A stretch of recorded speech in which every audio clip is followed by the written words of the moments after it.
This boy was the last student to take the admission test for the academy. He thought it was just a waste of time, since none of that looked like a real challenge for him. Ban had already fought those monsters many times before, and his special ability was to get stronger every time he defeated powerful enemies. He could even absorb different types of attributes. He was summoned to another dimension, where this school was created with the purpose of training the strongest warriors, so that one day they could complete the Tower of Babel. Ban Yuan still didn't really understand how the rules of this world worked, but he remembered reading a book as a child that told the story of that tower. He accepted the test and crushed everything with ease, as if it was nothing. As soon as he passed, he was teleported straight to the academy, with only a few minutes left before the ceremony began. People were shocked, because the deadline for new students had already passed, but soon they started laughing when they saw he was just a human. That's when Ban realized, in this academy, the students weren't humans. There were all kinds of different races, and to make things worse, he could see people's attributes, and they were insanely strong. A group of humans called out to him. They told him that lower races had to sit in the back. His spot was already reserved with the so-called inferiors. But Ban noticed something strange. These people who were supposed to be the weakest actually had monstrous attributes. That guy was dangerous. That girl was a monster. And the other one had stats even higher than anyone else around. Up until now, Ban thought he was the monster. But now he realized he would have to grow a lot more to reach their level. He introduced himself to a girl named Ruchel. She was so cute that he couldn't resist her beauty. Then he greeted another girl, but unlike Ruchel, she had sharp, intimidating eyes. The truth was, she was curious about the artifact hidden on the protagonist's arm. He revealed it was Ava, a conscious artifact. The girl's name was Doko Yeon, daughter of a Murin master. That made Yuan wonder if she used martial arts and controlled ki to cause explosions. Everyone laughed at his words. The girl blushed and admitted that he wasn't completely wrong. The blonde boy was named Slight, and it seemed that only he and Ruchel were actually humans there. But before they could talk more, a strong light interrupted them. The ceiling above opened, and a loud sound suddenly echoed. Everyone's bodies were crushed by an overwhelming tension. Ruchel, Slight, and Ban felt true terror. The pressure was insane. Yuan knew it was coming from the sky, but he couldn't understand what it was. This marked the beginning of the 2557th ceremony for admission into the Union Academy. Congratulations to all. Later, the 4 special admission students are gathered in Professor Yumina's office. She asks if they found the principal's speech interesting, and an awkward silence fills the room. Breaking the ice, Yuan says it was amazing and asks, "That giant eye? Was that the principal?" The surprise on Yumina's face is genuine. Doko Yeon thinks to herself that the principal's presence was hidden by powerful magic. How did this newcomer manage to see him? Yumina confirms that yes, that was the principal, an entity who rarely shows himself. And then, she turns to Yuan and informs him that he'll have a private meeting with the principal later. Next, she addresses everyone, formally introducing herself as the professor assigned to their special class for the next 5 years. Her message is clear. Their success is her success, so they should do their best. She advises them to be careful of the envy and hostility from the regular students, who would see them as outsiders who don't deserve to be there. Stick together, she warns, because from today on, you are a team that will climb the tower side by side. To finish, she announces that the academy has prepared a welcome gift for them. A bright light fills the room, and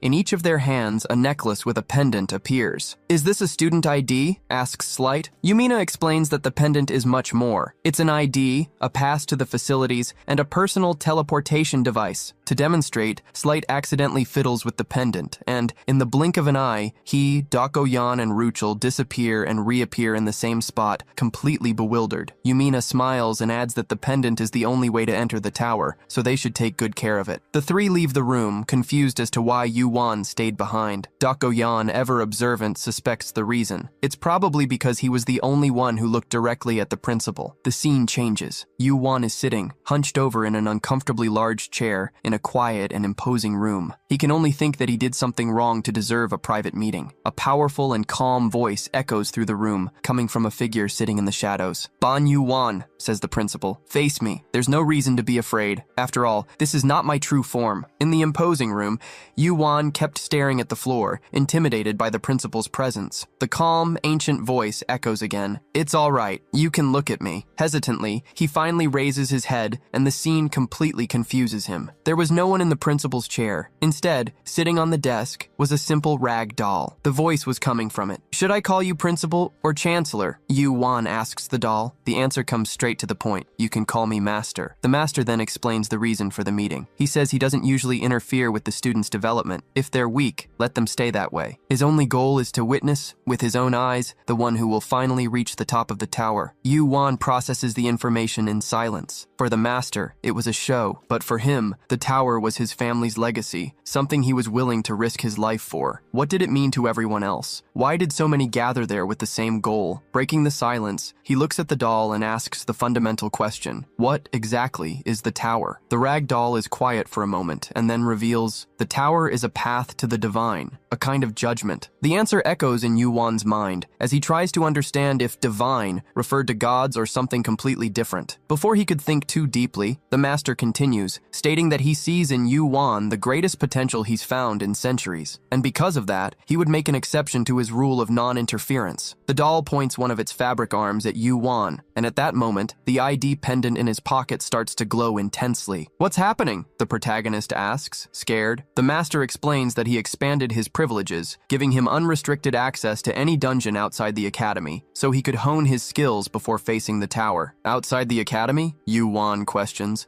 but his question is cut off by a portal opening beneath his feet, starting to suck him down. As he struggles to keep his balance, the master gives him one last instruction. "If your progress is remarkable, I will unlock more privileges." "What privileges?" he yells, already being swallowed by the darkness. The last thing he hears is the doll's voice. "The privilege of exploring the tower alone. I'll be waiting eagerly." The journey is instant and disorienting. Yu Wan falls from the portal and lands on something unexpectedly soft. "How is the meeting with the principal?" a gentle voice asks. Looking up, he finds himself in the lap of a professor with flowers in her hair, which makes him jump to his feet, his face completely red. She laughs and says the principal always dismisses his visitors that way. She then takes Yu Wan's ID and her eyes widen. "Unbelievable," she whispers. "The principal gave a student permission to leave the academy." She explains the immense luck he had, the chance to explore dungeons freely and get stronger without the school's restrictions. Only then does he understand. It wasn't a punishment for being weak. It was a gift for being promising. The professor sighs with a hint of envy and, with a bright look, recommends that he visit a city called Ronica, famous for its beautiful temple. Sometime later, we see Yu Wan walking down a long stone road with a huge city on the horizon. He remembers the professor's request for 1 or 2 bottles of alcohol as a souvenir and smiles. The exchange of information was worth it. His mind then drifts to the last conversation he had with his grandfather. In the memory, the old man hands him a small bag,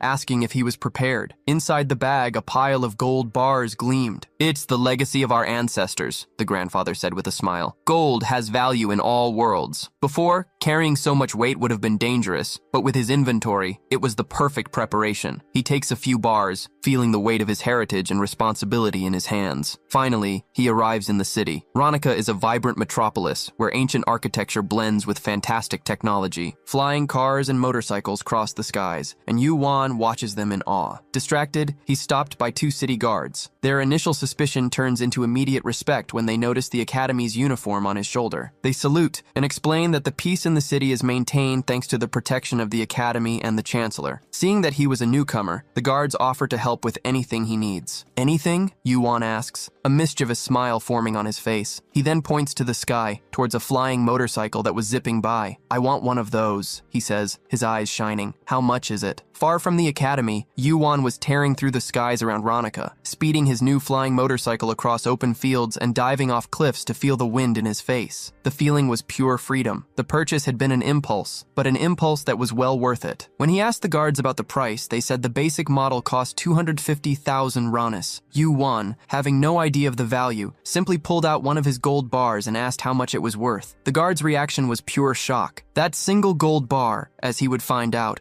was worth over 7 million ranis. As he flew, Eve, his faithful snake-shaped weapon, materialized on his shoulder. Excited, he asks what she thought of the trip. He had infused the motorcycle with the concepts of demon and ghost, turning it into a living artifact, a sister for Eve, which he named Lilith. The two seemed to get along, and together they explored this new world. Back at the academy, freedom gave way to a splitting headache. Yu Wan was slumped over the table, while Slight stared at him with a furious furious look. "I'm disappointed," the blonde said, placing a glass of water in front of him. The reason for his anger was that after the group's first meeting, Yuan simply disappeared without a word. He apologizes, blaming the professor for insisting on drinking with him, but Slight isn't convinced. "What's that?" asks Dokoyan, the white-haired girl, pointing to an emblem on Yuan's shirt. He explains, a bit sheepishly, that he was appointed class president. Slight seems to agree with the decision, but Dokoyan cuts him off immediately. "I'm the strongest. The position should be mine," she declares, staring directly at Yuan. Slight gets angry at her